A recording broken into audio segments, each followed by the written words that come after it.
Satanic cults in the UK carrying out these rituals on global vortex points, you called them last night. Can you just elaborate on that, give us some examples, possibly tell us where in the UK this type of thing happens? Well, the next thing on from the connections between religion and secret societies and the gods that they worship is Satanism, because that's just another arm of this. You know, this might be controversial. I have been known to be, fine enough, from time to time, but this might be controversial to the believers in the religions and stuff.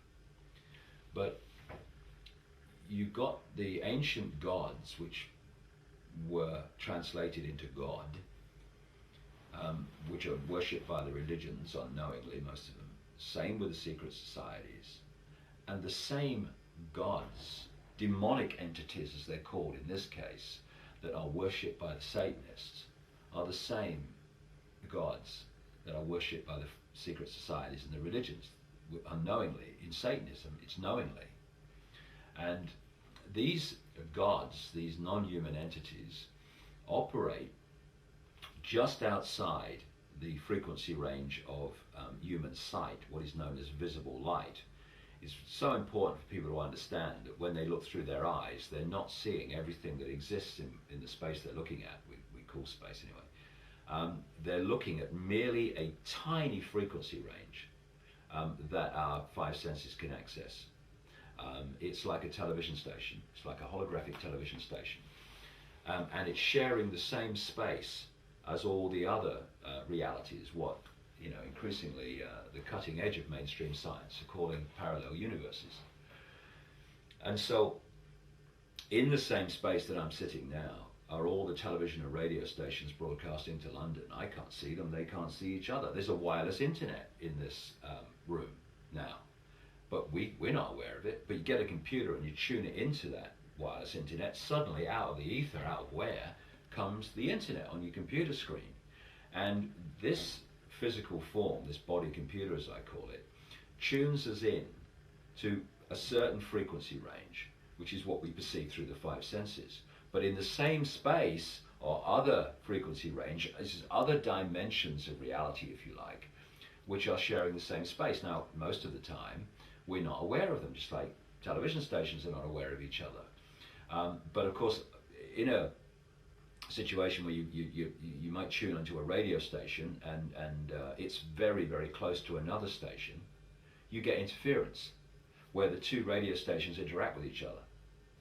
And that's what can happen with these realities, where there's another reality that's really, really close to us on the frequency scale. They can actually be a crossing over between the two. And in satanic ritual, one of the reasons they do it, one of them, is to create an energy environment through the way the ritual is conducted, which allows like a vibrational window or doorway to open, which allows these entities to enter the ritual. I've talked to endless people around the world who've seen this, actually experienced it. Suddenly this seriously horrible, often, looking entity appears in the so-called magic circle, which is a vibrational field. That's what it is. You know, they don't use these pentagrams and stuff just for fun. I mean, some of them might, you know, the lower ones who don't really understand it, but the ones that are really involved, that understand the way reality works and how you can manipulate it, these pentagrams and these various symbols used in Satanism, like the reversed pentagram is the classic satanic symbol, and the circle around it, they are vibrational fields. That's why they do these rituals. And the entity can enter this reality, the range of visible light, in other words, what we can see, within that vibrational field. And suddenly the gods appear. And these gods, as they're perceived, feed off human energy. They feed off low vibrational human energy, low vibrational emotional energy, all round based on fear, stress, hatred, guilt, all these things, these low vibrational emotions. And another way they feed off human energy is by human sacrifice. What they do in the sacrifice is they'll have the victim and they go through this ritual, and they build up the ritual to gain maximum terror from the victim.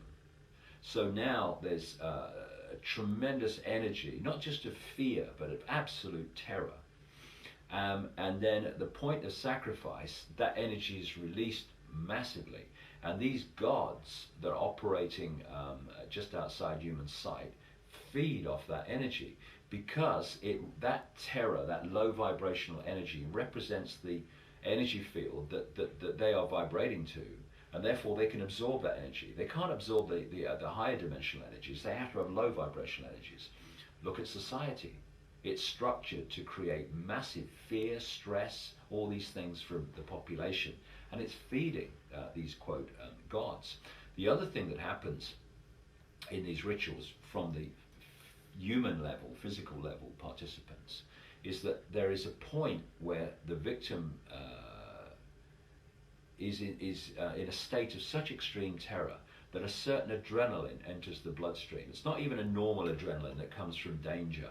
It's an adrenaline that comes from sheer unbridled terror, and that enters the bloodstream at the point of sacrifice. And then these sick people drink the blood because it's got that adrenaline in it, and it gives them this rush.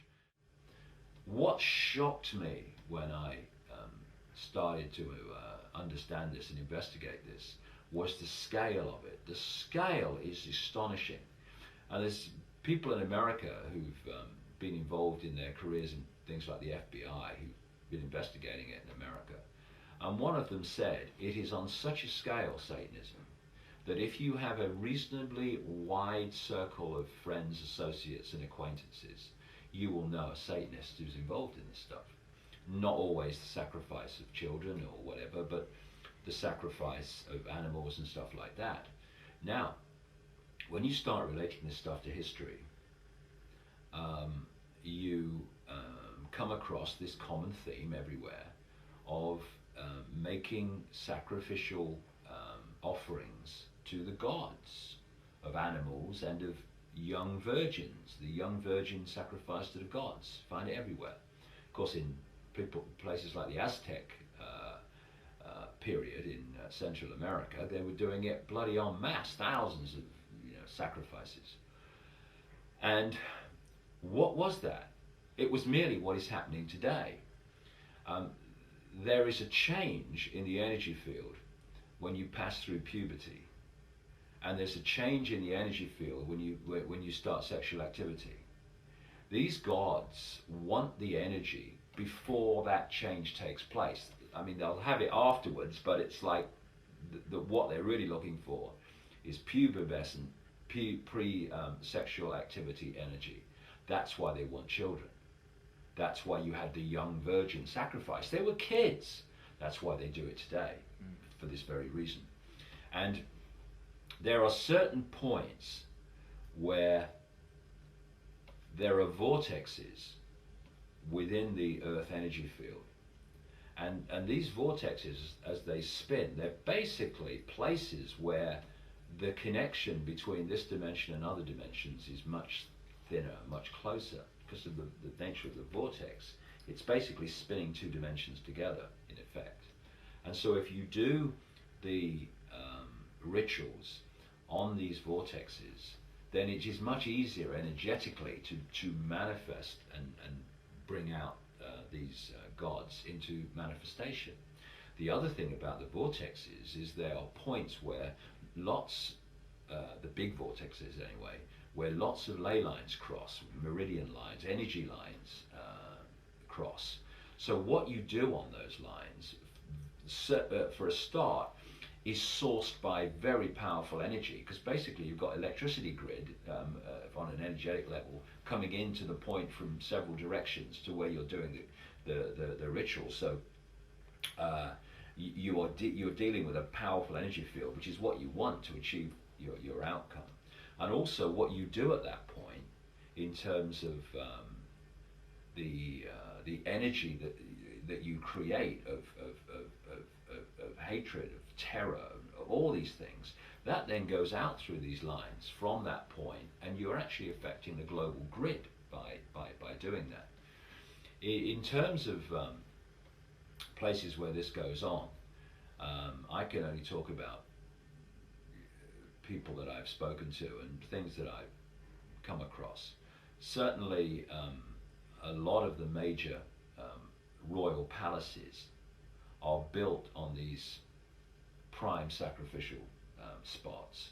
One that keeps coming up again and again is Balmoral in Scotland, where the royal family go, of course, every summer.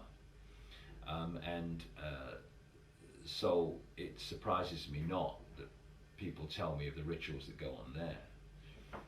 Another place where it seems to go on is Sandringham in Norfolk, and there's many of these places around.